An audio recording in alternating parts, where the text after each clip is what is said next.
Are you doing no contact properly? This is a no contact refresher course. And I'm doing it because when narc abuse channels themselves don't know how to do no contact properly, it's time for a refresher course. All right, lovelies, sit tight. I've got about 10 points. Most people think they know how to do no contact. They think they're doing it really well. Most people are not. So, number one, the first thing is we're trying to block all avenues of communication for the narcissist. That's the first thing. And we also need to remember that we're also doing this to strengthen your resolve to stay away from them, reduce their impact, so the effect of their words upon you. It's also because it helps you basically reprogram your brain, because the narcissist has programmed you. You don't realize it, but if you've been involved with them for any period of time, they've been telling you what's what, which way's up, and everything in between. So it's going no contact is a way of, like I said, just figuring out what's actually going on, instead of what the narcissist is telling you, what lies they've been telling you. All right, so number one, do not speak to the narcissist in person. You would think that's pretty obvious. For a lot of people it is.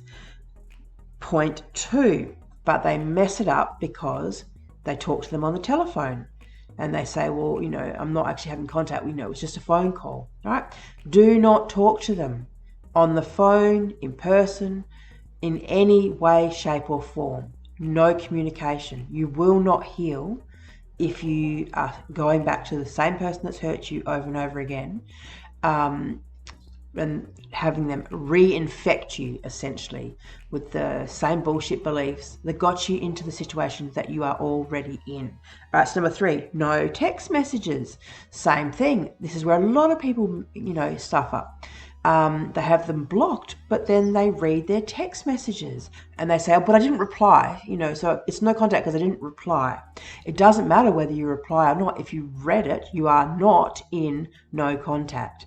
Okay, you've let them, the narcissist, get inside your mind if you are reading their text messages.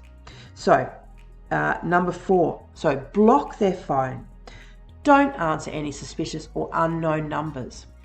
It's okay to not answer your telephone when it rings. A lot of people feel obligated to answer the phone, or if someone comes knocking on the front door, to open the door.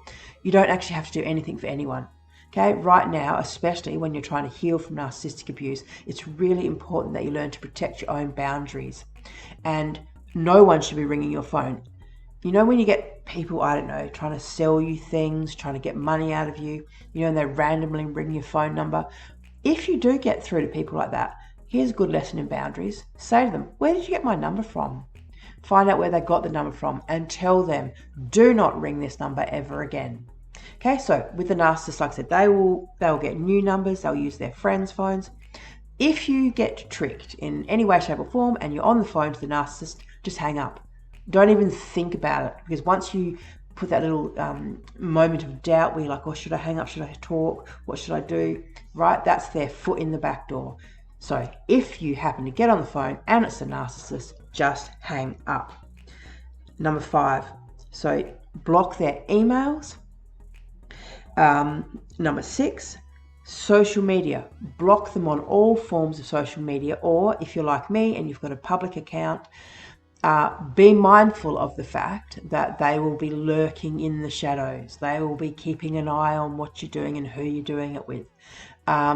So you can either, if you want to, like I do, I kind of just play a little bit of a game here and there, and I make sure that I never actually tell anyone what I'm doing, where I'm doing it, who I'm doing it with, or I might put up something from last year, and then it's confusing because the people who don't know me don't know if it's happening now, if this is something that's happening now, or so you can play games if you want, if you think that that's going to make a difference, or you can just, like I said, just ignore them, knowing full well that they will be lurking, and be mindful of what content you put out for that reason. All right, number seven, don't talk about them. right? Unless you're going seeing a counsellor or a therapist or whatever, if you catch yourself talking about them, stop yourself. Because once again, this is just another pattern of behaviour that you have to transmute.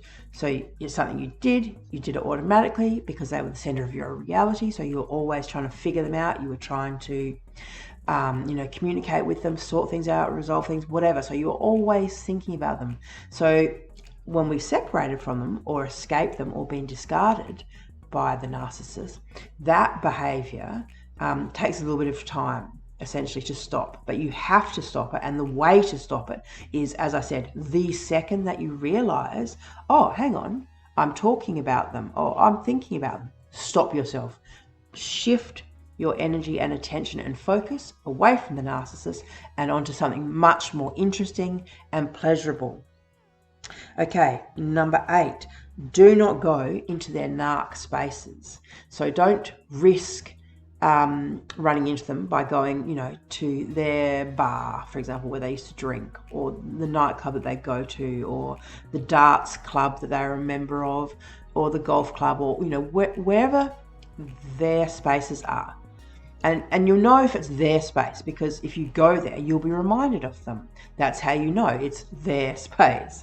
Whereas if it's one of your spaces, you won't think of the narcissist when you're there because you're in your own memories and you've got your own experiences. So it's good to avoid those places, because although technically you might not even run into the narcissist, on an energetic level, they've been there. There's a memory of them there. And if you are sensitive, you can often pick up on it.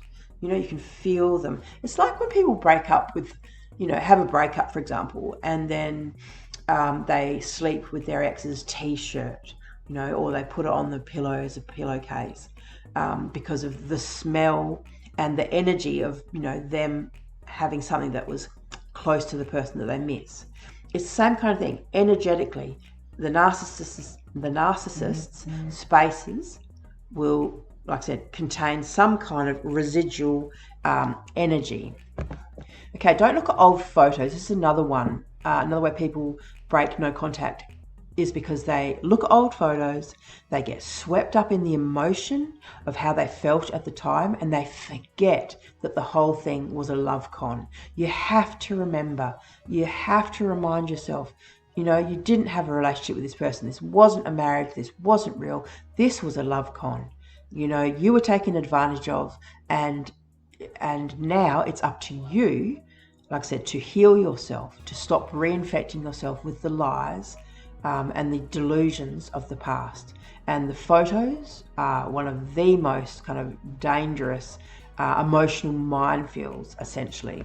Now, for those of you who have children and have shared custody or weekend exchanges, the key to this is you can still do it with no contact, but you'll need a third party or a safe place for an exchange, a safe and public place.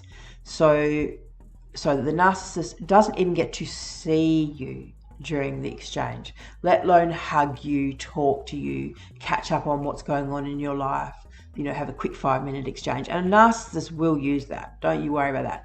If there's an opportunity for them to have a quick catch up with you, and the kids are there, so you don't want to be rude or don't want to upset the children and ignore them or whatever, the narcissist will take full advantage of that. So be forewarned.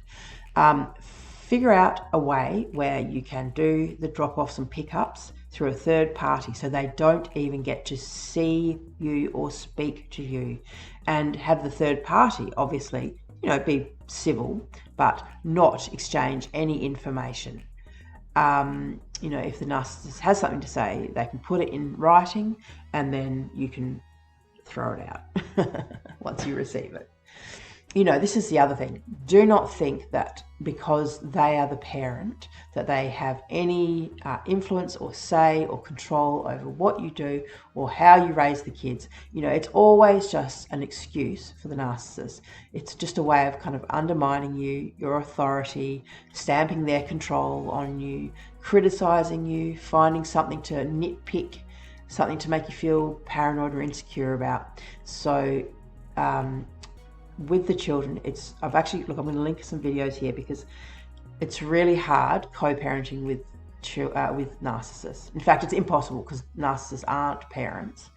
But I will link that there. So look, with this whole no contact, tighten it up. If you're still having problems getting over the narcissist, or you're still having problems where they're finding ways to reach out to you, tighten it up.